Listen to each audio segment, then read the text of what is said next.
And the imagery that I want to share with you is one that will help you understand the larger concept of Surah Al-Asr.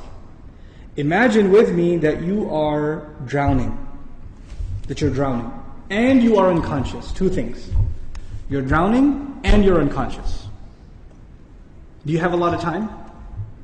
If you're drowning and you're unconscious, do you have a lot of time? No, you don't have a lot of time. Which means your time is running out. And you know in Arabic, what word is used for when time is running out? The word for that is al-asr. And asr literally means time that is running out. It's the last part of the day when the day is running out. It's time of asr prayer. Okay, asr literally comes from asir, juice that is squeezed out, time that's being squeezed out of your hands. You know, asr al-thawba even it's used. That you take a cloth that is drenched in water, and when you squish it like this, all the water comes out. Asr as a verb is used like that, right? To squeeze it out. So Allah talks about this time. You're drowning, you're unconscious, your time's running out. What's the first thing you need to do to be able to survive if you're in that position? If you hope to survive, what's the first thing you're going to need? What do you think? Wake up. That's the first thing you're going to need. If you're unconscious, then you're finished. The very first condition has to be you have to wake up. And even if you were in the most wonderful dream, and in your dream you were enjoying the greatest success, you're driving a Ferrari down, they have these car commercials with the hills and the highways on the side, the water on the other side, right? You're in one of those cars, the top's been dropped off, and you're just cruising along the highway, enjoying life. That's your dream. But when you wake up, what do you realize? You're drowning. You're underwater. That's the first condition. You have to wake up. Once you do wake up, you say, oh man, this is a nasty reality and I was enjoying such a good dream. I should go back to sleep. If you do that, what kind of person would you be? Insane. You'd be insane. Or someone at least who has no courage to accept reality. Because they found reality to be very difficult, they decided they're going to put themselves back to sleep even though they woke up. Does this person, if he drowned, can he blame anybody else? The one who woke up and went back to sleep? You think? Someone who never woke up, maybe, right? But the one who woke up said, this is not good. And they went back to sleep. They have no one to blame but who? Themselves. They have no one to blame but themselves. Now, let's imagine that they did wake up. What do you have to do next? Oh, it's pretty bad, I'm drowning. Even if you don't know how to swim, will you not use every muscle in your body to make certain kinds of motions to go towards the surface? Wouldn't you do that? And you will make certain kinds of motions that make you go further down, and certain kinds of motions that will make you go up. And once you discover which ones help you go up, you will only do those, right?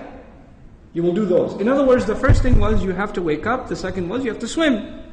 You have to do something to try to get to the surface. When you got to the surface, you gasped for air, and you got pulled back down. You got pulled back down. And you know who you got pulled back down? You won't believe this. There's a chain around your foot, and your relative, your cousin, is sleeping, and he dragged you down. And now you're drowning because of your sleeping cousin. What do you have to do now? You got to wake him up. And you're not even waking him up because you want to save him. Who are you waking him up for? Maybe you want to save him, maybe. Maybe you don't even like your cousin, I don't know, right? But what's the point? The point is you're trying to wake him up because if you don't wake him up, who's also going to drown? You yourself. So you wake him up, and he says, man, I was driving a Ferrari, you woke me up for no reason, I'm going back to sleep. Forget you. Can you just say, okay, well, I didn't like you anyway, suit yourself? Can't do that. If he goes to sleep again, what are you going to do? No, man, wake up, let's go, you can't give up. You can't not accept reality. And you have to keep trying to wake him up until he finally says, okay, fine, what do we do? He says, you say to him, let's swim together. Both of you come up together. The third time, you both get pulled down by your grandmother, by your aunt, by your neighbor, by your son, by your daughter. Does the process continue? The process continue? There's a 4-part process to this people surviving. The first was they had to wake up themselves. Then they had to try to swim. Then they had to tell other people that they're tied to, this is the truth. Let's go. And even if they got tired and one of them said, man, I can't do this anymore. We've been doing this now over and over again. I don't know if I can do it anymore. And the other one says, no, we are all going to survive together. You have to do this. Come on, let's go, let's go, let's go. Keep going, keep going. You ever seen those kinds of movies where they're trying to escape from some army and one of them gets tired and says, I can't run anymore. And what do the others do? Come on, let's go, we can do this, we can do it. And they get him to run anyway, even though he thinks he can't run anymore. They work with each other because their survival depends on each other. They work together desperately. What does Allah say at the end of this surah? First He says, إِنَّ الْإِنسَانَ لَفِي خُسْرٍ. Wal asr, first of all, time's running out. Then He says, إِنَّ الْإِنسَانَ لَفِي خُسْرٍ. I'll translate it, human beings are drowned in loss. You see the parallel? Human beings are drowned in loss. What's the exception? إِلَّا الَّذِينَ Those who believed. Believed what?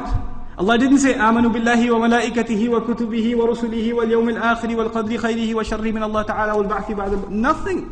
He didn't mention anything. Even though all of those things are included. According to the siyaq of the surah, the context of the surah, what is the first thing these people have to believe?